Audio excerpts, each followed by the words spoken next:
Hello guys! Hello Aquarius! Welcome dito sa aking channel, Kapalaran 888. Welcome. Alamin natin Aquarius yung money, career, financial reading for the month of February and March. Okay, first card mo dito is number 28, 10. 2 plus 8 is 10. Victory and prosperity. Wow! Congratulations sa first two cards mo to kasi yun yung main energy mo this February, March. So, nakikita natin dito na you will receive windfall of money, lump sum of money, prosperity na bundas. Uulan ng prosperity sa pera sa'yo. So, you will feel victorious, Aquarius. Nakikita ko sure dito yung sobrang receiving energy to Matatanggap mo siya. So, you will feel victorious, triumphant success siya. So, pwedeng may promotion, salary increase, lump sum of money or anything siya. Okay? The Empress is number 3 and the World card. So, nakikita ko sir dito, inspiration. You will be super inspired, confident ka, na kung ano man tong sisimulan mo, magsisimula sa buhay mo, ay posibleng matatapos to. So, pwedeng nakikita ko sir dito, mayroon kang idea or ideas na mangibang bansa, magtrabaho sa ibang bansa, or gusto mong lumipat ng company, lumipat ng lugar kung saan ka magbe-business or magtatrabaho. And nakikita ko sure dito na it will turns out positive sa outcome. Okay? Queen of Swords and Knight of Cups. Isang good news, isang help, financial help, ang posibleng matatanggap mo. And yung financial help na to na matatanggap mo, Aquarius, is posibleng galing siya sa asawa mo, sa boyfriend, girlfriend, sa pamilya, kapatid, or kaibigan. Okay? 3 of Cups and 2 of Cups. Nakikita ko mag-asawa. It's either mag-asawa, mag-boyfriend, girlfriend, mag-partner sa trabaho, mag-teamwork, mag-partner sa business. Meron silang isi-celebrate na triumphant victory and success and prosperity ngayong buwan ng February, March. Okay.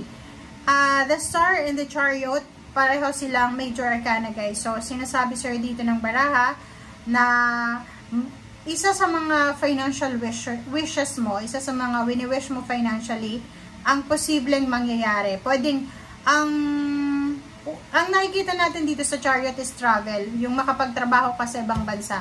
Pwedeng yun yung wini-wish mo Pwedeng yun yung minamanifest mo, yun yung dinidream mo talaga Pinagpipray mo every night, nag-i-invoke ka pa sa angels, lahat ng sacrifices mo, spiritual sacrifices, yun yung focus mo, yung makapagtrabaho sa ibang bansa, or posibleng makabili ng sasakyan, or matapos yung hinuhulugan mong loan na sasakyan. Okay? So, yun. It's a movement. Pwedeng may relocation, pwedeng i-relocate ka din, pwedeng mag-migrate ka, or posibleng may business ka na posibleng mag-i-improve siya. Okay.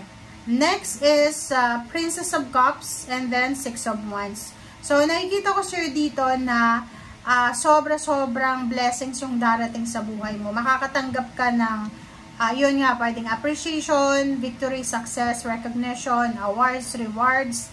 And maraming tao yung pwedeng mag-congratulate sa'yo, mag-offer ng congratulatory messages. Maraming mga tao yung pwedeng hahanga sa'yo dahil sa job well done mo or sa outcome na meron ka sa ngayon. Okay? 6 of Wands and the Star. So, yun na nga. Sinasabi sa'yo dito, Aquarius, kung may wini-wish ka sa usaping pera, lump sum of money, ano ba ang wini-wish mo? Maging CEO, maging team leader, tumaas yung posisyon sa trabaho, makaipon ng pera, makapunta ng ibang bansa. Ito sinasabi sa'yo na ibibigay sa'yo. The Star will align para sa'yo and ibibigay niya yung heart's desires mo, yung The Star, yung hopes and dreams mo. Okay?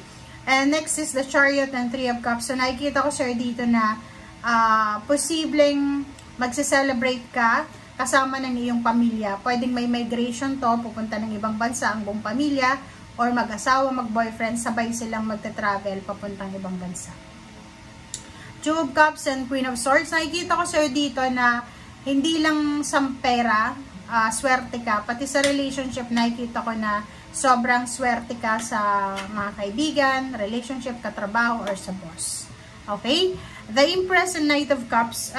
Nakikita ko sa'yo dito na pwedeng buntis ka or pwedeng ang tagal mong wini-wish na mabuntis and ngayon ka lang nabuntis or marami kayong mga health issues na ngayon lang gumaling. And nakikita ko sa'yo dito na nangangailangan ka ng maraming pera. So, for example, may sakit ka or may sakit yung kapamilya mo, tapos ngayon nyo lang nalaman yung sagot sa sakit na yon, kailangan yun ng pera. Kaya nakikita ko yung sobrang kagustuhan mo talaga na magkamal ng limpak-limpak na salapi. Okay? And yun, it's a confirmation ng Queen of Swords tsaka the World Card na sinasabi na yung mindset mo talaga ngayon, gusto mong makalabas ng bansa. Kung nasa ibang bansa ka na, gusto mong makalabas din sa bansang yan, gusto mong itry yung ibang bansa pa. Okay? Yun, maraming good news sa loob ng pamilya, hindi lang ikaw yung suswertehin. Marami. May mga kapamilya ka na suswertehin din sa pera, suswertehin din sila sa relationship, sa teamwork, parang ganon, teammates. And yun, congratulations sa inyong lahat. So, sabing wishes nyo, hindi lang ikaw naman yung suswertehin, di ba? Sabi ko sa'yo, pwedeng asawa mo, kapatid, kaibigan, magulang, or yung talagang connected talaga sila sa iyo. Okay? The Chariot and Princess of Cups. Ang dami-daming mga tao yung makikilala mo for the year 2025, 26, 27, 28, 29. Marami kang makikilala ng mga tao na pwedeng makatulong sa'yo para matupad mo yung mga pangarap mo. Kung tungkol dito sa OFW, talagang marami kang makikilala. Pwedeng magjo-join ka sa isang community association or sa bansang yan, merong mga asosasyon or prayer meeting na pwedeng doon ka makakuha ng mga like-minded individuals or depende sa relihiyon mo, kung ano yung relihiyon mo. Pwedeng may asosasyon dyan na doon ka makakakuha ng mga mentor, ng support system, or yung mga like-minded individuals na posibleng makatulong sa iyo. Okay? Last card natin, Six of Wands and the Star. Pareho lang to ng prosperity and victory. So, sinasabi sa iyo dito na kung wala kang makuhang victory and success sa 2 buwan na to, isipin mo na ito yung simula. Okay? Yung harvest season mo nga, yung sinasabi sa iyo dito na lahat ng hahawakan mo ay magiging maganda, magiging positive yung outcome.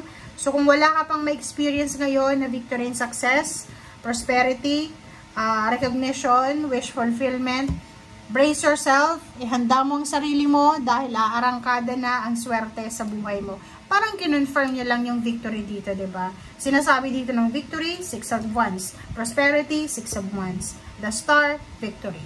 Diba? So, ayun, congratulations guys and I hope na makuha mo yung energy na to. Okay? Thank you. Bye!